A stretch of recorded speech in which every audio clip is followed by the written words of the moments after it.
Hi friends, ఈరోజు మనం చిగురు మిరప్పొడి చేసుకోబోతున్నాం. దానికోసం చిగురు కావాలి.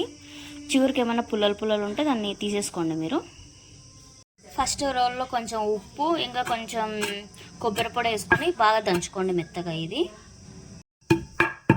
ఉప్పు కొంచెం బాగా మెదిగిన తర్వాత కారం వేసుకోండి.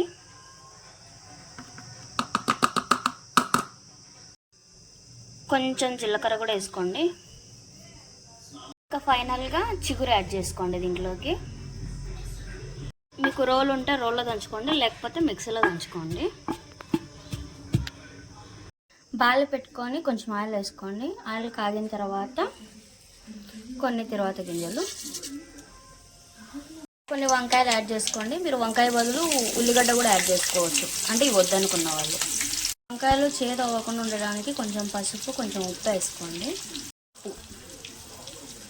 వంకాయని బాగా మగ్గించుకోండి. మనం ఇందాక దంచి పెట్టుకునేది ఇంకా దీంట్లోకి యాడ్ చేసేసుకోవాలి. కొత్తిమీర కానీ గార్నిష్ చేసుకోండి. చిగురు మిరప్పొడి ready. Okay, thank you, bye.